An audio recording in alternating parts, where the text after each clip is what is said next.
धर्मावलंबियों के जान माल के और कई सारे कष्ट हुए, और इस कष्ट के बाद भी दुर्भाग्य से हमारे देश के अंदर लेने में अपने आप प्रतिबंध लगा दिया कि इनको विदेशी माना गया, जबकि मूल रूप से ये विदेशी नहीं है, ये मूल रूप से उस अखंड भारत के इस देश के हिस्सा है।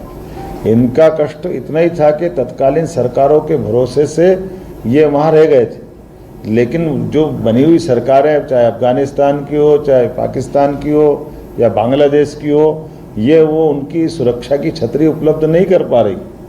ऐसे में आपने कोई किसी का घर गांव छोड़ना बहुत कठिन जाता है, लेकिन ये हमारे लिए, भारत के लिए एक तरह से थोड़ा ये उदार मन का भाव जरूर दिखाई देता सबके बीच में, लेकिन ये अच्छा भाव ये कि हमारे परिवार के लोग हमारे पास आ रहे हैं, ये अपना धर्म बचाने के लिए, क्योंकि मूल रूप से अगर ये धर्म बदल ले तो वहीं रह सकते, लेकिन ये केवल अपने धर्म को बचाने के लिए अपने मूल देश में आते हैं।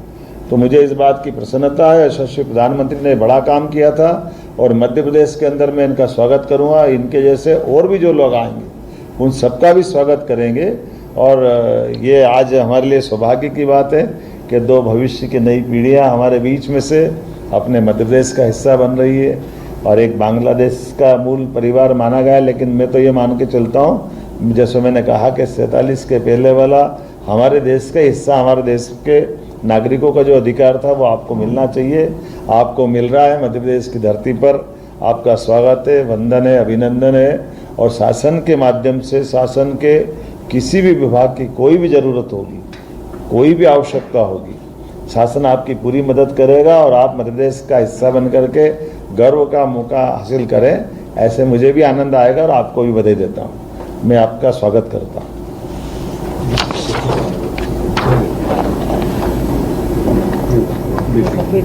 समीर मेलवानी। वाह समीर, बहुत अच्छा, बढ़िया, बहुत अच्छा।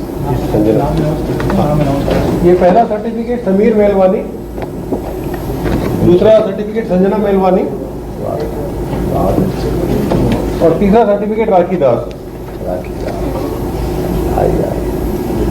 वाह, बहुत बहुत बधाई। आप कहाँ रहते हैं? सर मैं सेज ग्रुप में as a assistant professor job कर रहा हूँ। क्या बात है? सर मैं एक्वाकल्चर।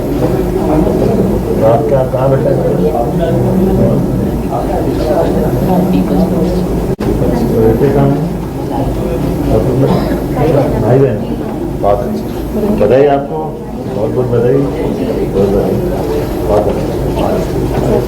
सर उनके पिताजी भी आए हैं। अरे वाह, आपसे बात करना चाहिए। सीए का सब देश से लागू कर दिया पर, लेकिन जैसे उत्तराखंड की तरह समान नागरिक संहिता को लेकर ये के फादर हैं सर, ये पाकिस्तान से ही आए थे, और ये बताना अगर कुछ चाहें तो आप अगर इनको अनुमति दें। सर प्रदीप कुमार मेरा मेलवन नाम है, और मैं 2012 से यहाँ पे स्टे कर रहा हूँ। मुख्यमंत्री जी वो महाविकास अघाड़ी इनकी तो सुन लेना, जिनके कारण कार्यक्रम हुआ।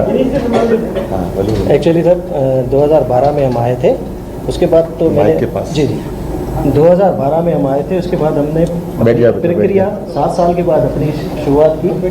तो उसके बाद 2 साल अपने को नेशनलिटी में लग गए।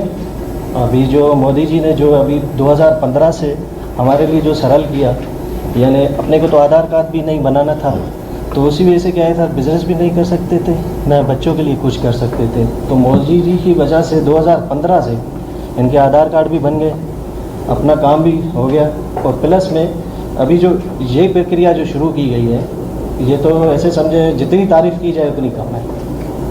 तो मैं तो इसके लिए सर धन्यवाद कहूँगा मोदी जी का और सीएम जी का, और सारे ऐसे समझे डिपार्टमेंट का, पोस्ट ऑफिस प्लस में सेंसस, इनका मैं बिल्कुल आभारी हूँ कि इनकी वजह से ये सारी प्रक्रिया हो रही है।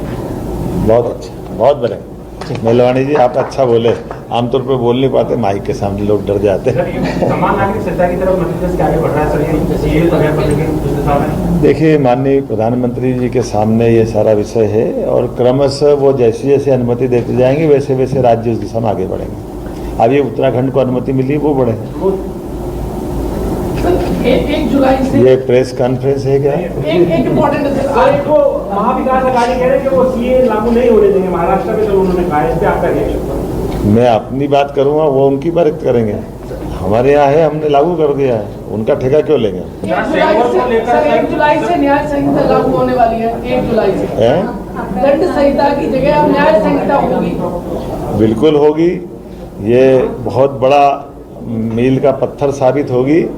हम वर्षों से इस बात को महसूस करते थे कि हमारे यहाँ ये जो आईपीसी की धारा 1860 दंड भारतीय दंड संहिता, जिसका लोगो ही हमको डराता था, आंखों पे पट्टी बांधी हुई न्याय की देवता तराजू में अपना न्याय करे। आंख पे पट्टी बांध के कौन न्याय करा सकता है? हमारे यहाँ तो पंच परमेश्वर की पद्धति है। आंख खोल करके 5 जने गांव के अंदर भी बैठ करके किसी के भी फैसले कर सकते हैं। तो ये न्याय की परंपरा विक्रमादित्य के काल से, राम राज्य के काल से, तो ऐसे में पुनर्स्थापित की है माननीय मोदी जी की सरकार ने, और हम उसको लागू कर रहे हैं। हमें इस बात का गर्व। क्या दंड संहिता जो थी वो गुलामी की मानसिकता थी? भैया बता दिए, आंख पे पट्टी बांधना ही गुलामी की काल थी। और दंड संहिता मतलब जो सामने आया उसको केवल दंड देना, इसलिए उनका उसमें निहितार्थ था कि वो दंड संहिता अर्थात हर व्यक्ति के लिए दंड की कल्पना करते हैं। हमारे यहाँ न्याय की परंपरा है।